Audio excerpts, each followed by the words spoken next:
So today's video is going to be about photographing a sunset. It's quite a nice day today. I'm just cooking myself a wholesome breakfast. What I'm going to do is do a bit of scouting. I've got an app on my phone that tells me exactly where the sun is going to fall into the sea. So I'm going to get some maps out. I'm going to eat my food and I'm going to plot a point to set up my tripod for this evening.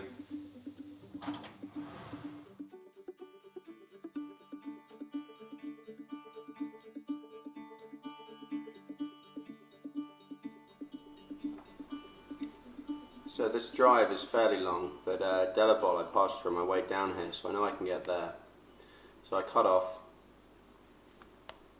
I mentioned Penhallow Point, Penhallow, I'm sure I'm pronouncing that wrong, but that distance is fairly long. That looks like about 1 kilometre of sea, which might give me a less interesting foreground.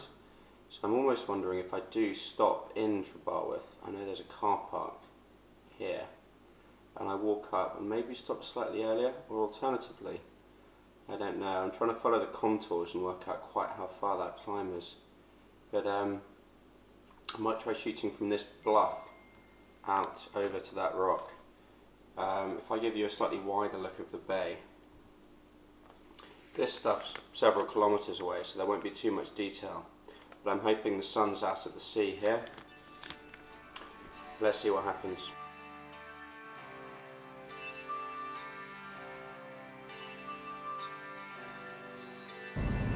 I am about halfway to Tintagel, and I'm not going to go into Tintagel proper because it's a bit of a tourist trap, but I'm going to hopefully park nearby and walk down to Trebarwith Strand. I have actually been there once before, but it was a very long time ago, and I'm not quite sure what the parking arrangement is. You might have to pay a bit, but hopefully it stops at 6 o'clock, so I can pay till then and stay a bit later for the sunset.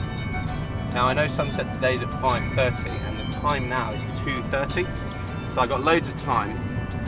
I mean, I'm at risk of having to sit around for a bit, to be honest.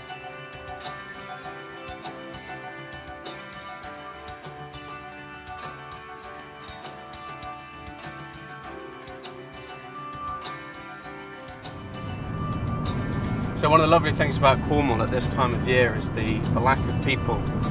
Obviously during the summer months, and to a lesser extent you get the winter bank holiday in spring. You get loads of families down with sort of children, a lot of caravans on the roads. It just blocks the whole place up.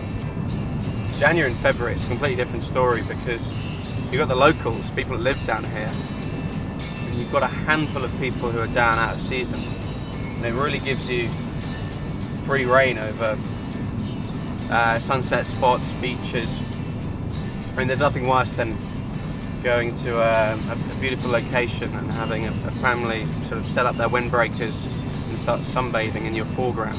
It's going to ruin the picture, and obviously they've got a right to be there. You can't be like, clear off, I'm using the space, because they're not going to appreciate that. They're probably going to hurl some insults. This kind of time I'm not going to see a single other person on the beach as I walk. I'm almost certain. I'll pass the occasional hiker, but I'm not going to have to fight for a foreground. Not today. So I'm up on this cliff at Trebarwith Strand, and the swell is it's the biggest I've seen it this week. Every 10th wave or so it manages to splash up, and actually you can see in the foreground some of the water. That's seawater from the previous wave. I got this island out on the horizon. It's actually only about 1/2 kilometre away. So what I'm going to do is I'm going to shoot at that, probably in a portrait orientation, and try and get some of this bigger swell in the foreground. The way I see it, I'm going to go rock, wave, island, horizon. Now there's a little bit of high altitude cloud, but not so much. So I'm not sure how the sky will look. If the sky is not interesting, I'm going to keep my lens pointed quite low and try and fill it up with the island out ahead. I've also got to try and set up and pack up without any of this getting into my bag or on me. The last 3 times I've been out, I've been hit by waves. So I'm going to try and break that cycle.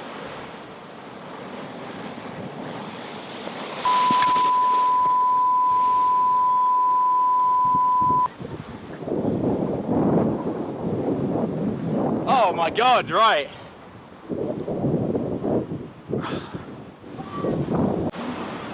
So that last wave just crashed right over the rock. I heard it coming, so I managed to lean forward and cradle most of the gear in. Here's the big one, and to be honest, it's just a little bit of a splash. It's not really an immersion. These guys are built to handle it. I moved my tripod back about 15-20 feet because I don't want that happening again. And I've now got a bit of a bluff up on my right, so that if that does happen, hopefully that takes most of it and I get a bit of rain. To be honest, it's been pretty awful this week, and this guy was in a hailstorm the other day on a tripod. No complaints, everything's still working. I think what I'm going to try and do is get this beach shot done quickly and then head back up the cliff. There's a coastal walk. I saw a couple of people walking up about 20 minutes ago. I don't know how far it goes, but the area around here has huge coastal paths. I think you could walk from here back to Polzette. I mean, it'll take you the better part of a day, but I'm sure there's a route for it. Let's get this shot in before another big wave comes and ruins things.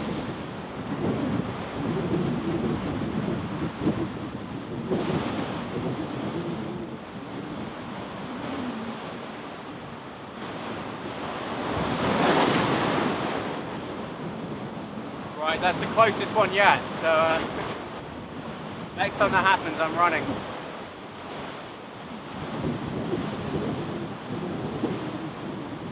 I'm now composed and focused. I got my filters on. All I'm waiting for is the big wave. Because at the moment, although it's a nice scene, there's no real foreground interest. I want the big plume of spray to come up, cause a bit of chaos. This might be it.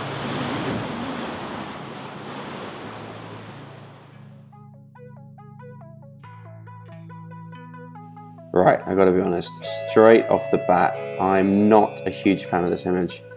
I tried and I'd been hit by the wave and I was a bit flustered by it. My previous vantage point up on the cliff was a lot better than this one because I had a bit of depth to the rocks in the foreground. Here I have the larger rock to the right, kind of just fading into that long path-like rock that goes into the sea. I actually did fit a circular polarizer errantly because when you're shooting into the sun and you can see that the sun is just above, just out of the frame with that headland to the left, when you're shooting into the sun it doesn't have much effect, and you can see that the sky has that awkward hue shift as a result of it. I mean, I kind of wanted to show you guys because it would be a bit dishonest if every time you see me press the shutter I show you an image that I like and that I'm pretty happy with. But this is what I got for my efforts. Maybe some of you guys like it, I don't know.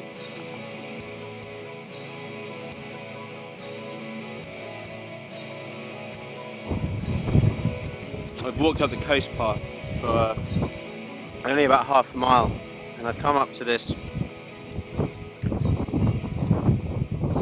summit. What I decided to do was just stop for a bit, take a rest. I've gained quite a lot of altitude, and that backpack with all the lenses and cameras and whatnot weighs an absolute ton. The view out to sea now is quite, I don't want to say empty, because there's this one kind of resolute boulder way out in the bay, but it's quite a nice view down onto the waves, the rollers coming in. So I thought it's a good place to take a break, and I'm going to try and get a few shots just handheld on the kind of wide end of my 24-70.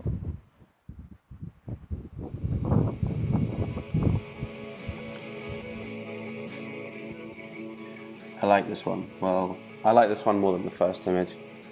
It's pretty simple, but I like the colour palette in the sky. You've got the kind of blue cyan tones into the warmer, summery even central bands, and then down into the blue of the sea. Now I could have got some detail out in the island, but I like the kind of the lone single colour. It gives the same sense of isolation that it has because of its lone state out in the centre of the bay. I could have cropped it. I was thinking of doing it as a kind of square crop, where I have the more warm area of sky, so that the sea trails off to that infinity point and then is just met at the top of the frame with that yellowy orange tone. But I quite like it as a more vertical image. It kind of looks more like a phone background like this, but it's a more interesting image, at least in my opinion. So whilst I was sat having a break further down the cliff, this couple walked past, and they were sort of like, "What is he doing? He's got some cameras." So I told them I was shooting landscapes, and they said, "Okay, you've got to walk another half a mile down the coast, and you're going to come across some old mining equipment." They said nothing special, but it's interesting, and it might make for a good photo. So I've walked another half a mile, and every time I go around the little rises, I expect to see it. I don't know how far I have to walk, but let's hope it's worth it. I think I made it to the right place. I think this is some kind of slate quarry. I've got this weird sort of palpable sense of calm, probably because I've dropped down out of the wind. If you can look, actually, I had to climb down. You see the yellow gorse just there? I climbed down between there, so it was a bit scrambling in my hands. I think this might have been what the old couple were talking about. I'm going to set my camera up and I'm going to take one bracketed shot just out there of the haze on that headland.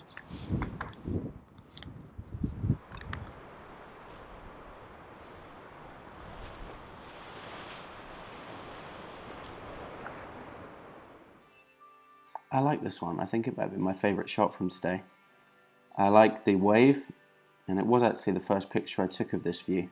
Normally when I'm using waves in a picture, I wait for 5 or 6 waves and pick the best of the bunch, but this was the first one, the first wave I shot. I like the colours and the way that the light and the detail fades from the bottom of the frame to the top. I tried cropping in on the right side of the frame, but actually I think as the image stands, that is its native width. I letterboxed the top and the bottom because there's a little bit of scrub in the foreground, and the sky was just that same tone all the way from the horizon essentially to the top. And to keep it balanced, I feel it's better in a 16:9 ratio.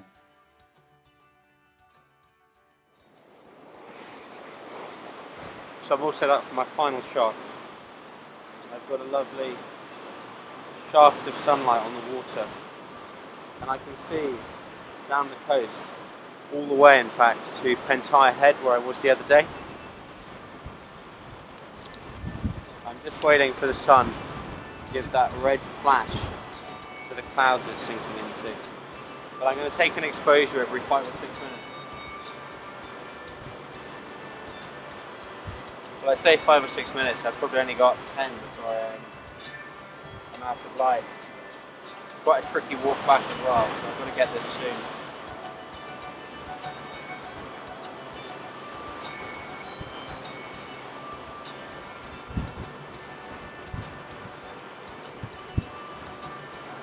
Waiting for this wave to break.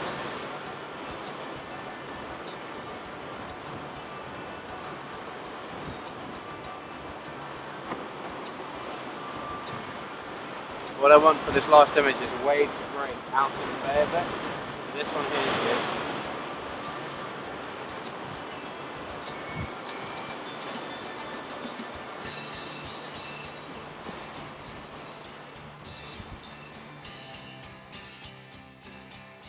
I'd been out for a while at this point, and I was hanging around, and it was getting colder and colder as the sun fell. Obviously you build up a bit of heat whilst walking, but I'd been standing still waiting for about 15-20 minutes at this point, so my hands were frozen. I was almost standing with a trigger in my pocket, or just reaching out and touching settings on the camera, then hiding my hands again. I'm glad I waited, to be honest. I like this image. I managed to get the balance of that red just as the sun reaches that kind of peak colour in the sunset. People say that sunset photography can be a little bit cliche, but I feel this sunset was well executed. I mean, is that a bit arrogant to say? I feel that I got what I wanted out of it, and it was less sort of look at these pretty colours in the sky, and hopefully more of look at this calm scene that I've given you. And I've balanced a bit of the reflective rock in the foreground, and I've got the islands, the same island from the second shot I showed you, actually in the first shot as well. Wrapped up the day quite nicely. I'm back home now. I'm recording the voiceover. Sat at my kitchen table, and it's quite nice to be back and warm with a cup of tea. But thanks for watching, I guess. I forgive you if you don't like the first photograph, but I hope you liked one of the second, third and fourth. Let me know in the comments, I guess. Thanks for watching.